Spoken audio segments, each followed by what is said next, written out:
एक इम्पोर्टेंट विषय हमारे युवा साथियों के लिए, और वो विषय है कि युवा अभी भी आस लगाए बैठे हैं क्या आर्मी एग्जाम और एयरफोर्स ज्वाइनिंग हो सकती है, जो कि 2021 और 20 की अग्निपथ योजना आने के बाद में कैंसिल हुई। तो आज के इस विषय पर चर्चा करेंगे। एक चीज़ और कह देता हूँ, आप लोगों को पता है कि पहले अग्निवीर में जो 25% पक्के होंगे और 75% विदाउट पेंशन 4 साल के बाद निकाल दिए जाएंगे। आपको पता है अब उस पर सरकार विचार कर रही है, सेना ने प्रपोजल भेजा है कि उसको 25% की जगह 50% किया जाए। मैंने बहुत कोशिश की, लोगों ने समझाया कि सर आप अपना काम करो, लोग तो भगवान राम की भी टांग खींचते हैं, लेकिन भैया मैं भगवान राम नहीं हूँ, मेरी हिम्मत नहीं है कि आप मेरी टांग खींचते और मैं लड़ता रहूँ। ठीक है, मैंने बहुत कोशिश कर ली लोगों को समझाने की। अब मेरे भी धीरे धीरे समझ में आ गया कि भैया बोलते ना, अंधों के शहर में आईना और गंजों के में कंगा बेचना बहुत मुश्किल। इसके खिलाफ जैसे हिमाचल में इनको हराया, वैसे जगह जगह इनको हराना होगा। जब इनकी कुर्सियां हिलेंगी और फिर हो सकता है तो इसी झटके में ये मान जाए, हो सकता है चुनाव से पहले ही मान जाए, और नहीं माने तो 24 तक इनकी गद्दी हिला दें और इनको हटा दें।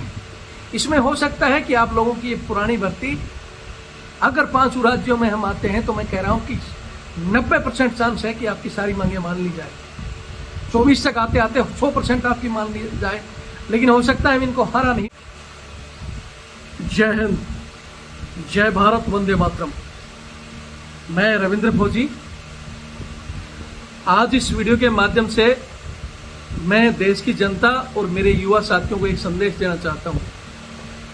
साथियों, अब समय आ गया है कि हमें एक और आंदोलन करना होगा इस अग्निपथ योजना के खिलाफ, और हमारे पेंडिंग रिक्रूटमेंट जो कि 2021 और 22 का बचा हुआ था, जिसमें लोगों के आर्मी एग्जाम कैंसिल किए गए थे और एयरफोर्स की ज्वाइनिंग कैंसिल की गई थी। आप सभी को पता है इस विषय को लेकर हम दिल्ली हाईकोर्ट गए थे। दिल्ली हाईकोर्ट ने निर्णय को खारिज कर दिया, उसके बाद सुप्रीम कोर्ट गए, सुप्रीम कोर्ट ने भी निर्णय खारिज कर दिया। यानी कहीं ना कहीं सरकार की फुल तानाशाही चली और लोगों के सपने कुचल दिए गए। लेकिन क्या इसके जिम्मेवार सिर्फ सरकार है? इसके पीछे क्या कारण है? सरकार के अलावा हमारे आर्मी के बड़े बड़े अधिकारी, जिन्होंने चंद पैसों के लालच में या पद के लालच में गद्दारी की, देश से सेना को बर्बाद करने वाला निर्णय स्वीकार किया, और अब धीरे धीरे उनकी आंखें खुल रही हैं और उस निर्णय में बदलाव करने की ओर वो अग्रसर हुए हैं। तो आज इस विषय में मैं शुरू से ही युवा साथियों को, इस देशवासियों को एक बात क्लियरली समझा रहा था कि अग्निपथ योजना देश की सेना को बर्बाद करेगी। जवानों का धीरे धीरे मनोबल टूट रहा है और युवाओं के सपने जो कि ऑन द सपोर्ट तोड़ दिए गए।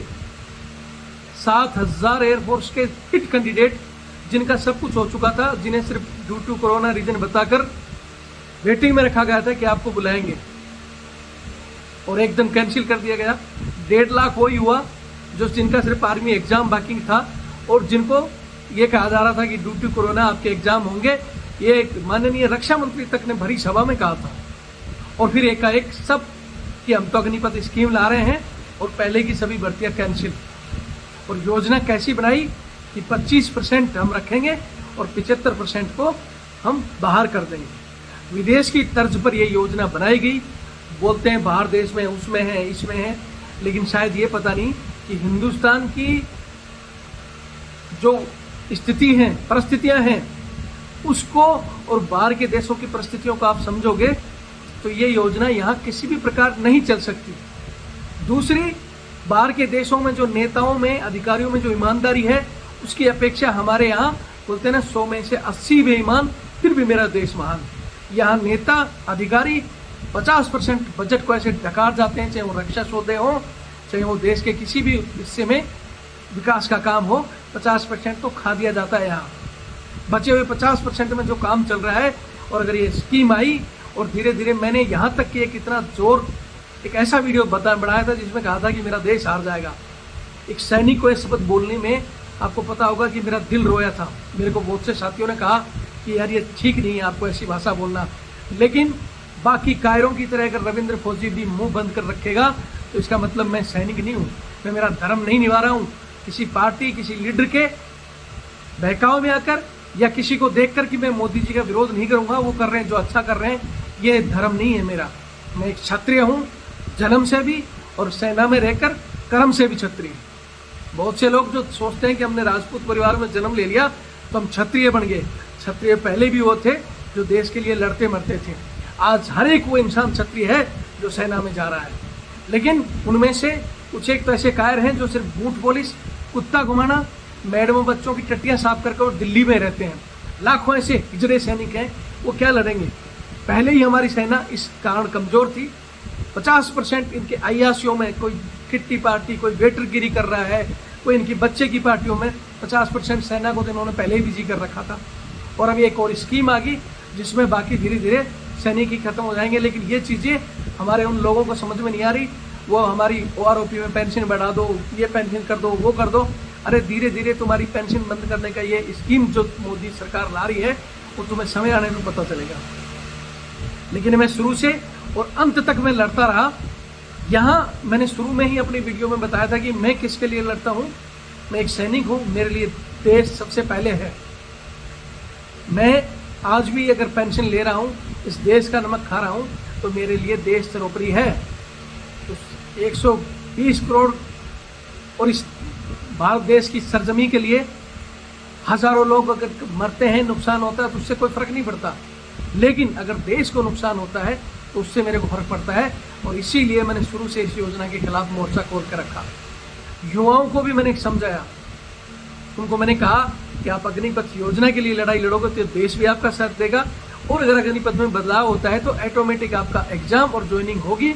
लेकिन युवा भी कुछ बहकाव में आकर, हम हाई कोर्ट में गए, वहाँ मेरे को धीरे धीरे समझ में आ गया था कहानी कि हमारा खेल खत्म होने वाला है। मैंने धरने के लिए कोशिश की, लोगों को बुलाए, समझाया उनको कि चुपचाप बैठे हुए किसी कोर्ट के जज में ताकत नहीं कि वो मोदी जी से लड़ लेगा, इतनी मजबूत सरकार के खिलाफ निर्णय दे देगा। लेकिन घरों से युवा उस समय निकले नहीं। उनको लगा रविंद्र फौजी तो सिर्फ अग्निपथ के पीछे पड़ा है। उसी में से स्वार्थी लोग युवा कहते रहे कि हमें अग्निपथ से कोई लेना देना नहीं है, हमें तो सिर्फ हमारी एग्जाम करा दो और ज्वाइनिंग दे दो। वो स्वार्थ जब उनका झलकता था तो मेरे दिल में एक टीस सी पैदा होती थी कि जिनके मैं लिए लड़ रहा हूँ वो सेना में जाने योग्य नहीं है। सेना, बिपिन रावत जी ने बोला था ना कि सेना कोई नौकरी का जरिया नहीं है। कि देश सेवा का जज्बा लिए जो लोग आते हैं ना, देश के लिए जान देने के लिए जो लोग आते हैं, उनकी सेवा और जॉब दोनों उनके लिए है। तो जिनके दिलों में इनके बच्चों के वर्दी पहनने का जुनून होता और देश सेवा का जुनून होता तो ये कहते कि हाँ हमें अग्निपथ नहीं, परमानेंट सेवा करेंगे और इस अग्निपथ में बदलाव हो। लेकिन ये स्वार्थी बनते रहे, न देश की जनता, यहाँ तक कि हमारे सैनिक भी इनके साथ नहीं लगे, जिसके लिए कहते थे कि सैनिक साथ नहीं लगे, कोई नहीं बोलता हमारे लिए, क्योंकि तुमने सिर्फ स्वार्थ की लड़ाई लड़ी। हालांकि मैंने बहुत कोशिश की। बोलते हैं ना कि जैसे रामायण में वेद व्यास जी कहते हैं ना कि मुझे पता है कि सीता माता धरती में समाएगी। बदलने की बहुत कोशिश की लेकिन उस चीज़ को बदल नहीं पाया। उसी तरह मुझे पता था कि अगर ये इसी चीज़ की लड़ाई लेके लड़ेंगे, मैंने पहले कहा था कि सिर्फ जॉब के लिए बोलोगे कि हमारी नौकरी है वो दे दो, तो सेना के ऐसे ऐसे नियम कानून है जहाँ कोर्ट कचहरी कुछ नहीं बोल पाएगी। हाँ, आप अग्निपथ में बदलाव लेकर दोनों चीज़ों के लिए लड़ते तो देश की जनता, जज का, हर एक आदमी का ध्यान आपके ऊपर जाता और बड़ी समस्या के ऊपर ध्यान जाता और आप 100% जीतते। लेकिन कुछ एक लोगों के बहकाव में आकर वो बहक गए। मैंने अपनी जितनी मेरे से हो सकी मैं कोशिश करता रहा और धीरे धीरे फिर मैंने भी अपने हाथ पैर पीछे खींचे। लेकिन जब सब जगह से हार हो गई तब लगातार आज भी युवा मेरे को सर आप कुछ करो, आप कुछ करो। तो मैं फिर कह रहा हूँ कि आज हम कर सकते हैं, लेकिन साथियों याद रखो, इस करने के लिए आपको अपने स्वार्थ को त्यागना होगा।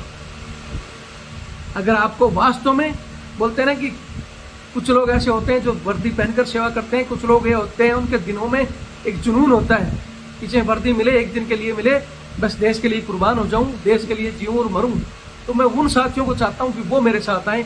भोंकने वाले कुत्ते या स्वार्थी लोग ने आए, क्योंकि स्वार्थी लोग तो सेना में पहली बात तो भर्ती हो ही नहीं सकते, और हो गए तो वहाँ वो सिर्फ बूट पॉलिश और कुत्ता घुमाएंगे या मैम साहब की कच्ची तक धोएंगे और बच्चों की पोटियाँ साफ करेंगे, तनख्वाह पूरी लेंगे वो, और यहाँ आकर बताएंगे कि हम फौजी हैं और हम ये करते हैं, कद्दू में तीर मारते हैं, लेकिन वो दिल्ली में बैठे बैठे ही फौजी कहलाते हैं। तो वैसे फौजी बन जाएंगे स्वार्थी लोग। तो मैं चाहता हूँ ये लड़ाई हम लड़ें।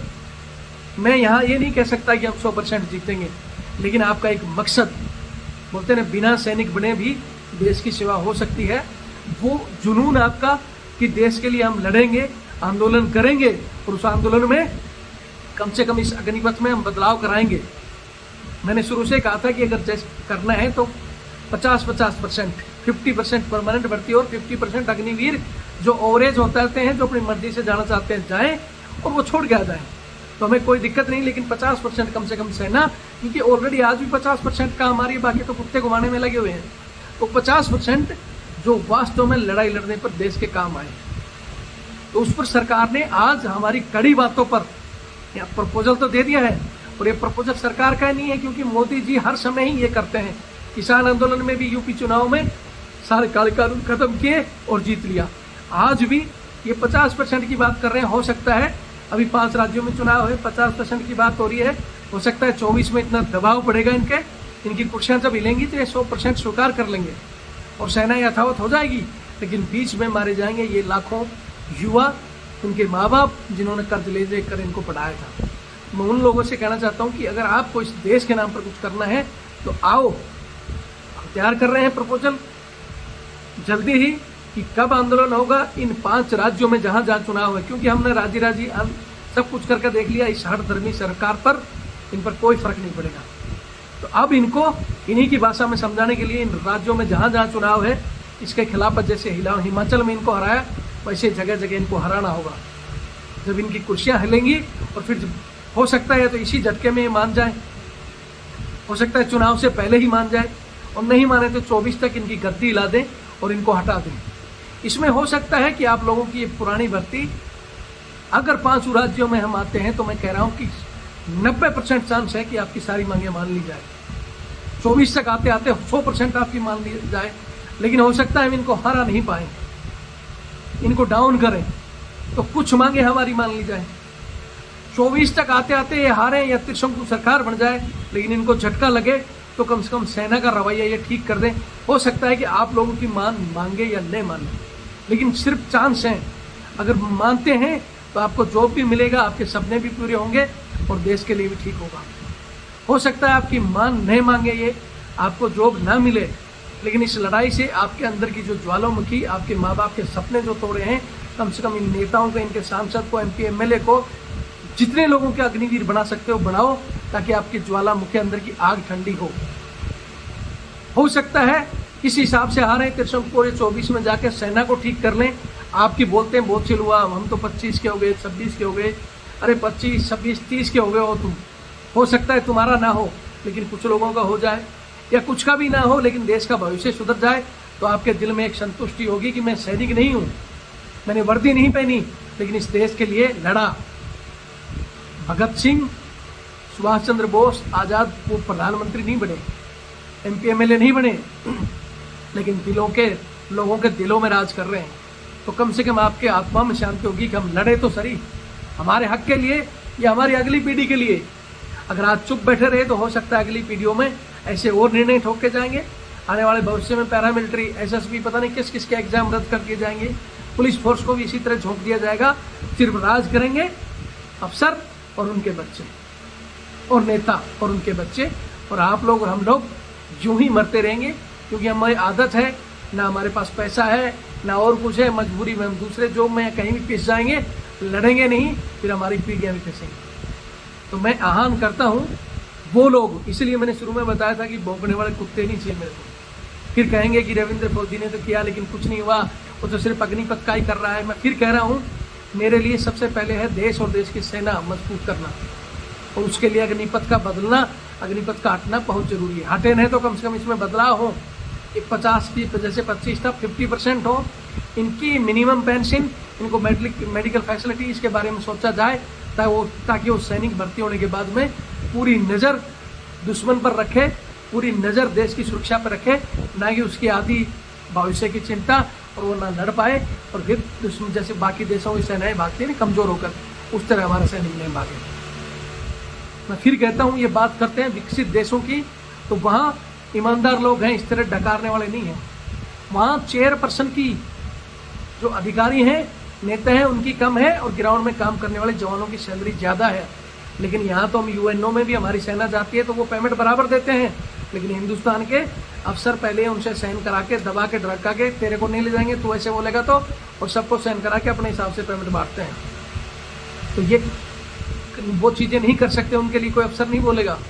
सहायक प्रथा के लिए कोई अफसर नहीं बोलेगा बजट बढ़ाना है तो एक सहायक प्रथा किट्टी पार्टी, मैं फिर कह रहा हूँ कि रक्षा बजट का 50% इन अफसरों की अय्याशी में खत्म हो रहा है, उसको क्यों नहीं खत्म करते। आज भी बहुत से रॉयल अधिकारी हैं, पहले भी थे, आज भी हैं, जिन्होंने कम से कम उन लोगों को जो पद और पैसे के लालच में अग्निपथ को स्वीकार करके बोल रहे थे कि 30 साल की योजना है फलाना दिखड़ा, फिर आज क्यों एक ही साल में बदलने में मजबूर हो गए तुम। मैं फिर कह रहा हूँ कि ये योजना तो बदलेगी, 100% बदलेगी, इस दिन लड़ाई होगी तो बदलेगी, लेकिन तब तक लोगों का भविष्य, देश का भविष्य खतरे में होगा। और तब तक ये पद के लालची या पैसे के लालची, इनको किसी को MP MLA बनना है, किसी को CDS बनना है, वो पद के लालची वो तो पता नहीं करेंगे नहीं करेंगे, लेकिन मैं अच्छे सैनिक हैं तो उससे जो अच्छे अधिकारी उनसे हाथ जोड़कर निवेदन करता हूँ, सल्यूट करता हूँ उनको कि आप कम से कम बदलाव के लिए, जो भी रिटायर्ड हैं उन लोगों ने चिट्ठियाँ लिखी, कुछ ने वीडियो भी वायरल किए, कुछ लगातार सरकार के संपर्क में भी है, उन सभी को हाथ जोड़ता हूँ। और मैं फिर कहता हूँ इन बच्चों का भी ध्यान दिलाएं, कम से कम इन्हें भी मौका दिया जाए। आप जो 50% पक्का कर रहे हो तो उनमें इनको भी ले सकते हो, सेना कोई वो नहीं हो जाएगी। अगर आप इनको ले रहे हो, जो फिट कैंडिडेटों को ले लोगे तो क्या हो जाएगा, तो इस पर विचार करें। मैं हमारे युवा साथियों को कहना चाहता हूँ कि वही साथी तैयार हुए जो मेरे इस वीडियो में जिन्हें जो बातें कही हैं, वो बाद में नहीं बोले कि सर आपने तो ये नहीं किया, वो नहीं किया। रविंद्र सर, लड़ना है तो भैया तन मन धन से, कुछ लोग हो सकता है ग्राउंड में प्रेजेंट होंगे, कुछ आर्थिक मदद करेंगे, कुछ नहीं करेंगे, टांग खींचेंगे। तो टांग खींचने वाले कुत्तों से कहना चाहता हूँ, कुछ नहीं कर सकते तो चुप रहना। जहाँ हर चीज़ की जरूरत पड़ेगी, रविंद्र फौजी ने पहले भी कहा, जब बड़ा आंदोलन करना होता है तो तन मन धन और पैसे की जरूरत पड़ती है। हालांकि हम इस बार बाकी पार्टियों से कहीं से भी कोशिश कर रहे हैं कि हमें अगर किसी ने व्यवस्था करा दी खाने पीने की, टेंट की, रहने की या मूवमेंट के लिए गाड़ियों की, तो हम किसी से कोई कलेक्ट नहीं करेंगे। अगर वो नहीं होता है तो फिर सबको इंडिविजुअल कुछ ना कुछ करना होगा। जो आ सकता है वो मत करो, लेकिन जो नहीं आ सकता है और उनका है कि भाई मैं भी इसमें कुछ हिस्सेदारी बनूँ, देशवासियों को अगर लगता है कि हाँ भाई हमें भी इस लड़ाई में शामिल होना चाहिए, कम से कम जो अंदर बैठे हमारे सैनिक जिनको लगता है, या जो गए हैं जिनको लगता है कि भाई यहाँ 4 साल के बाद क्या होगा, वो हमारी इस समय मदद करें ताकि हम इस मूवमेंट को बड़ा मूवमेंट दे सकें। नहीं तो भैया वही रविंद्र फौजी भी एक दिन जाकर और घर आ जाएगा। इतनी मेरी भी टाटा बिड़ला नहीं हूँ कि मेरी जेब से सब कुछ, मेरा समय, मेरा पैसा और मैं बर्बाद कर दूँ। होता तो वो भी कर देता, लेकिन मेरे इतना नहीं है कि 1000 आदमी आ जाए उनको मैं 10 दिन खाना भी खिला दूँ, इतनी मेरी हिम्मत नहीं है। एक दिन का ठीक है, मैं करके आ जाऊँगा अपने इशारे पर। जो हैं वीडियो को ज़्यादा से ज़्यादा शेयर करें। जो आर्थिक मदद करना चाहते हैं, मैं मेरा नंबर दे रहा हूँ 82 90 35 45 13। ये मेरा फ़ोनपे, पेटीएम इसी नंबर पर है। व्हाट्सअप नंबर भी यही है। आप आर्थिक मदद कर सकते हो, कोई सुझाव देना है तो इसी नंबर पर दे सकते हो। इसके अलावा मेरा ये अकाउंट नंबर है 612 642 33 600। IFSC कोड इसमें दिया हुआ है रविंद्र सिंह के नाम से। मैं फिर कहता हूँ, वही लोग देना जिसको ये बाद में टांग खिंचाई वाली, या सर ये कहाँ हो गया, फलाना हो गया, वो कुत्ते की तरह भौंकने वाले घर बैठे रहो, ना तो आंदोलन में आना ना कुछ देना। क्योंकि बाद में जब हम कोशिश करते हैं तब हमारा भी बहुत दिल टूटता है। मैंने बहुत कोशिश की, लोगों ने समझाया कि सर आप अपना काम करो, लोग तो भगवान राम की भी टांग खींचते हैं। लेकिन भैया मैं भगवान राम नहीं हूँ, मेरी हिम्मत नहीं है कि आप मेरी टांग खींचते रहो और मैं लड़ता रहूँ। ठीक है, मैंने बहुत कोशिश कर ली लोगों को समझाने की।